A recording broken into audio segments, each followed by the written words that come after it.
Good day, dear students. Welcome back to another enriching session on Alexander Pope's The Rape of the Lock. In our previous class, we paused at line number 78, and today we resume our detailed exploration from line number 79 onwards. So get ready to dive deeper into Pope's brilliant mock epic style, his clever wit, and social satire that continues to unfold through Belinda's fantastical world. So keep your text ready, your minds curious, and your notes handy as we unpack each line with clarity and meaning. So let's begin this poetic journey. The goddess, with discontented air, seems to reject him, though she grants his prayer. So the goddess, most likely Splin, the personification of melancholy and irrational emotions, appears displeased or irrational emotions. So the goddess with discontent air, it means the goddess appears displeased or annoyed, even though seems to reject him. She seems to reject Genome's request emotionally. She still, though she grants his prayer. So this, uh, even though she seems to reject the Genome's request emotionally, she still grants what he asked for. This highlights her moody and contradictory nature, typically of the satire Pope uses to represent exaggerated female emotions. A wondrous bag with both her hands, and she binds like that where once Ulysses held the winds. So she ties up the magical bag, the wondrous bag, it means the magical bag, uh, much like one in Homer's Odysseys, where Ulysses Odysseus kept all the winds. So this allusion to classical mythology adds a humorous grandeur to something trivial. Alexander Pope mocks the epic tradition by applying its seriousness to a bag filled not with winds but with female emotions. There she collects the force of the female lungs, sigh, sobs, and passions, and the war of tongues. So inside the bag, so inside the bag, um, the goddess stores exaggerated forms of female emotional expressions, which are sighs, sobs, it means crying, an intense feeling, the passion, and the endless argument. The war of tongue refers to the endless arguments. So, the war of tongues wittily refers to a verbal quarrel or complaints, continuing Pope's satire of female temperament, right? A while next she fills with fainting fears, soft sorrows, melting griefs, and flowing tears.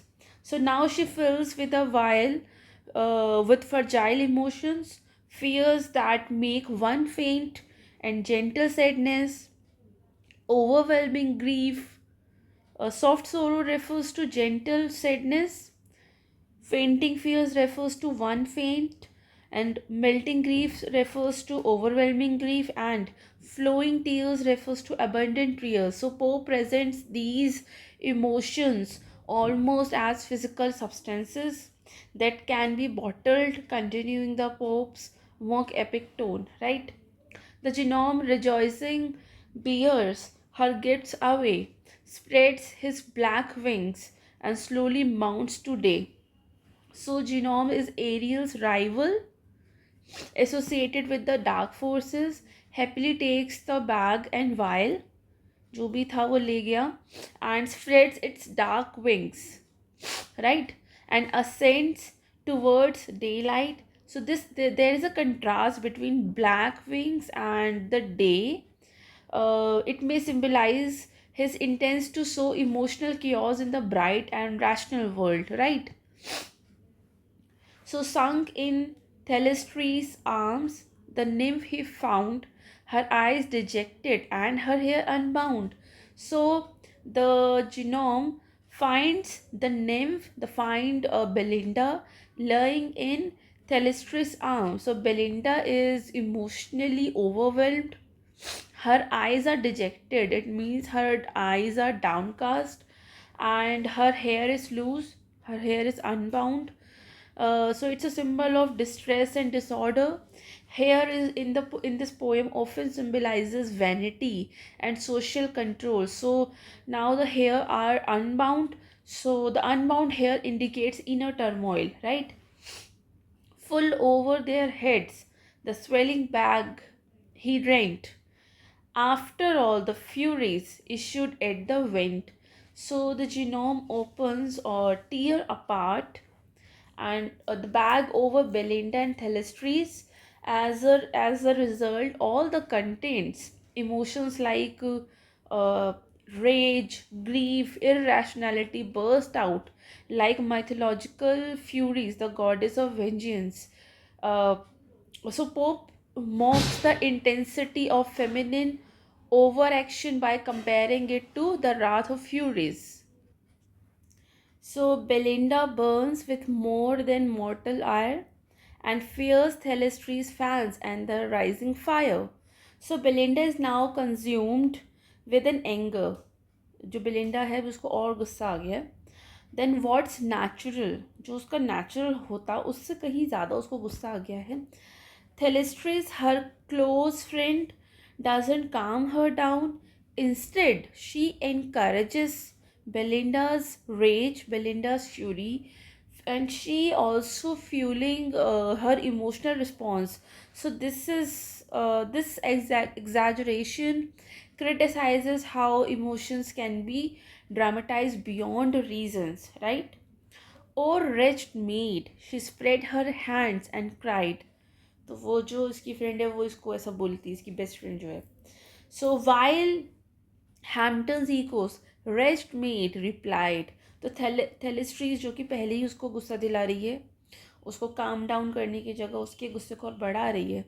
तो वो she dramatically raises her hands and shouts, O wretched maid. It refers to Belinda's tragic state. The line also adds irony, like her voice echoes through Hampton Court. मतलब जो इसकी जो voice है थेलिस्ट्रिस की वो eco हो रही है हैम्पटन कोर्ट में, and mocking how minor personal grievances are amplified theatrically as if the entire play share in her sorrow, right? So till from there till this line we have discussed, like in this mock epic episode Pope satirizes female emotions by depicting the goddess of spleen, right? A symbol of irrationality and melancholia, and preparing to unleash emotional chaos. Though she appeared displeased, she grants Jerome's request by giving him two symbolic items. The first one is bag, which is filled with sighs, sobs, passion, and argumentative energy, the war of tongues. And the second thing is a vial filled with fear, sorrows, and tears. So the genome rejoicing delivers these bag and vial to Belinda and her companion Thelestris. Uh, he opens the bag, metaphorically releasing uncontrollable female rage. जो वो bag लेके आया ना, जो through these lines pope ये कहना चाहता है कि जो भी ये रिएक्शन है बेलिंडा का और उसकी फ्रेंड का, ये जो जिनो अपने साथ दो चीज़ें लेके आया है ना, बैग और वाइल, ये उसका रिस्पॉन्स है, वो उसमें भर के लाया है, right?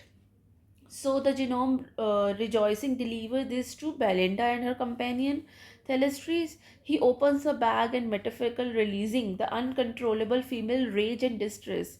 So it represented as the mythological furies. This emotional explosion causes Belinda to burn with rage, right? To burn with rage, and which Thalestris only intensifies instead of soothing. So Thalestris then dramatically laments Belinda's situation, carrying out wretched maid, right? Wretched maid. Even with even Hampton Court, the royal palace, ironically echoing her words, emphasizing the overblown nature of reaction, right? So we can see the satire on exaggerated female emotions are there. There's a mock heroic tone mimicking classical epics to treat trivial matters like vanity and a stolen lock of hair with grand seriousness. There is an illusion of mythology like Ulysses' bag of winds and furies to enhance the irony. There is a gender commentary, especially regarded social expectations and the perceived fragility of women, right? So the next lines are: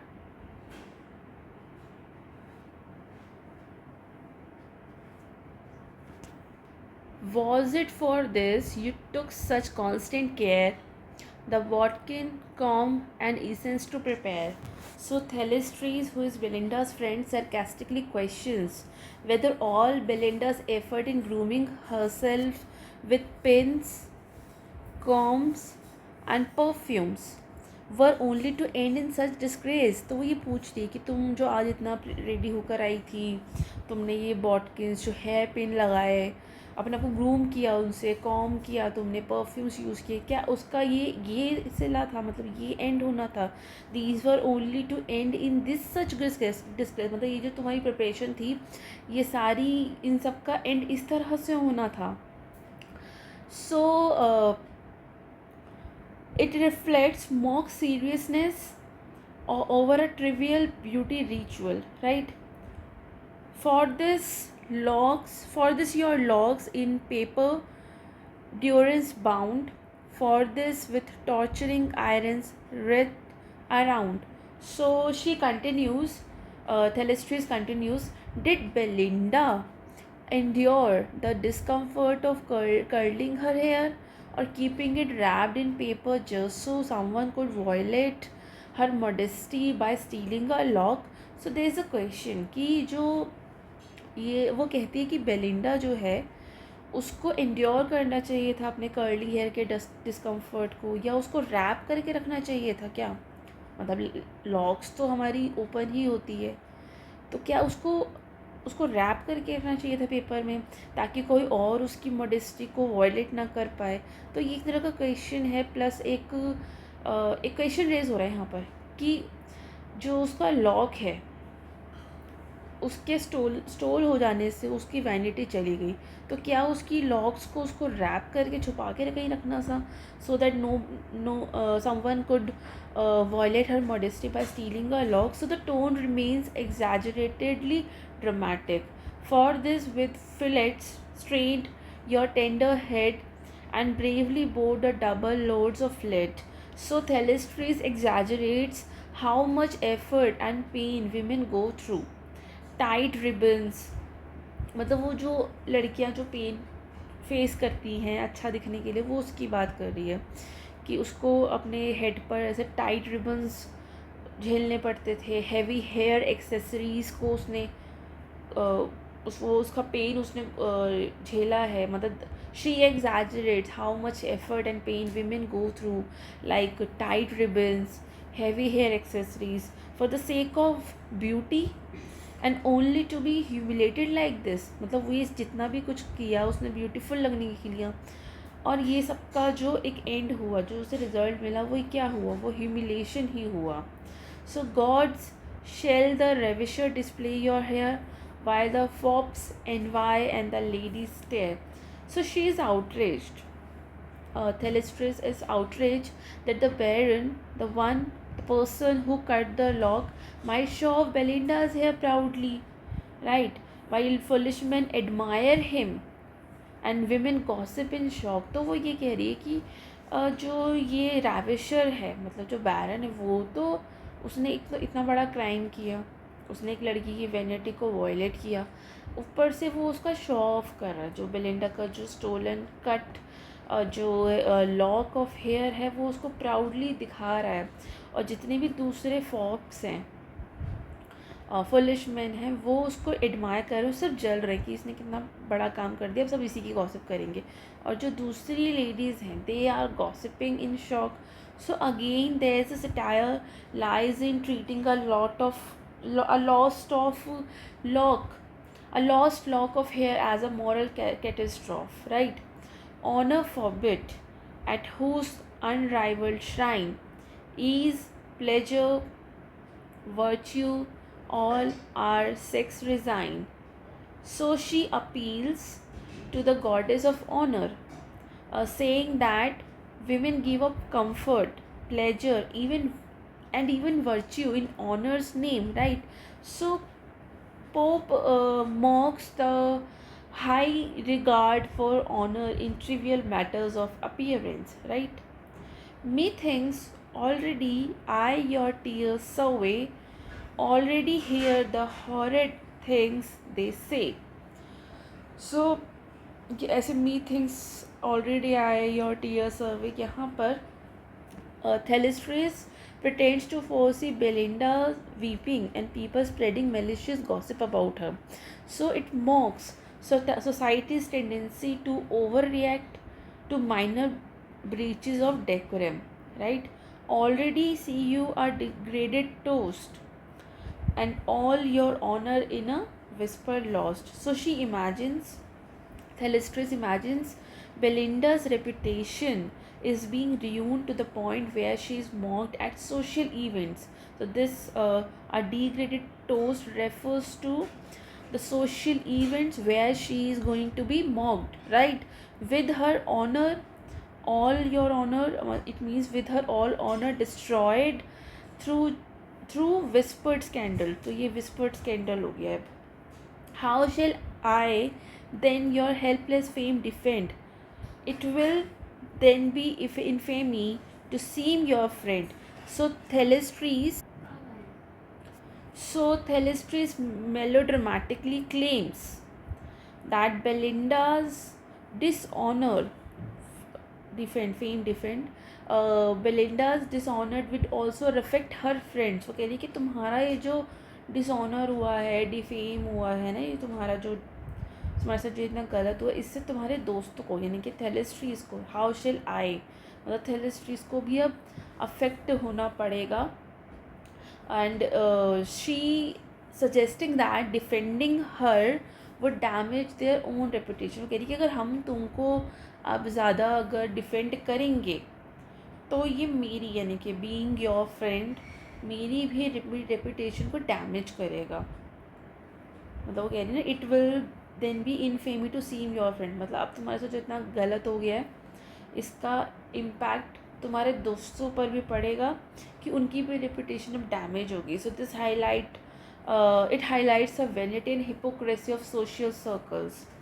So these lines represents that the poet Alexander Pope mocks the grand way women treat small incidents like the theft of hair as tragic, and there is a satire on society's obsession with appearance, honor, and reputation, especially in aristocratic women, is heavily ridiculed. There's an irony, like trivial things are treated with epic seriousness, making the humor shine through. Right now, the next lines are, and shall this prize, the inestimable prize, exposed through crystal to the gazing eyes. So inestimable refers to too valuable or to be measured.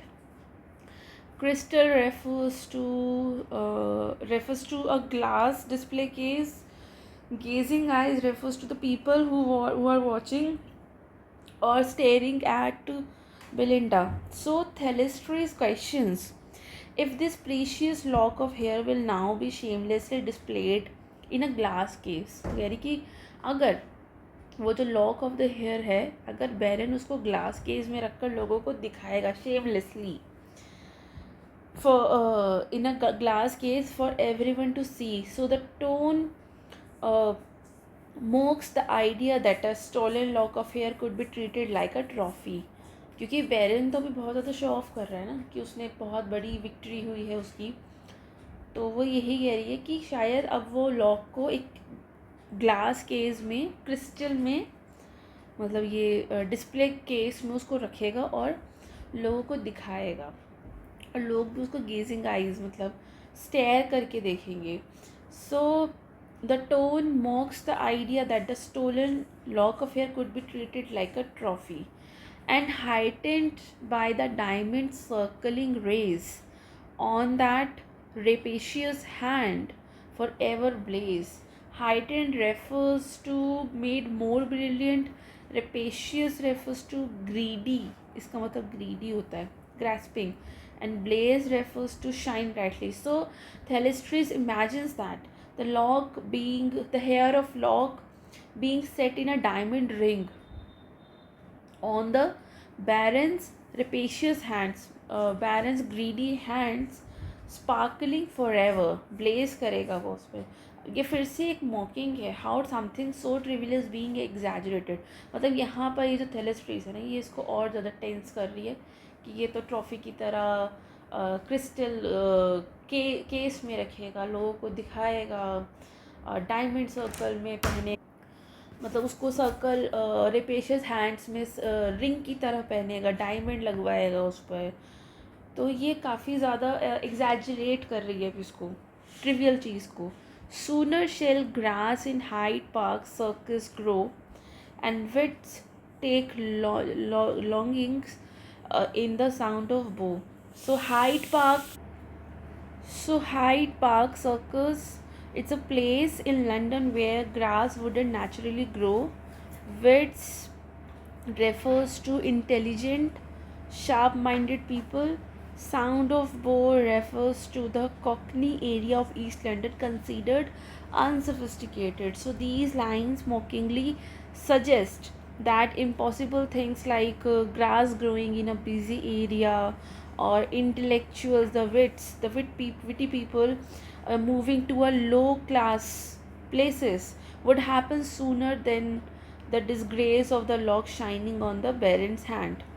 Sooner let earth, air, sea, and to full chaos fall, men, monkeys, lapdogs, parrots perish all. So chaos refers to complete disorder, and perish refers to die or be destroyed. So she exaggerates further, the whole world will collapse and all creatures from humans to pets will die before such a disgrace should be allowed.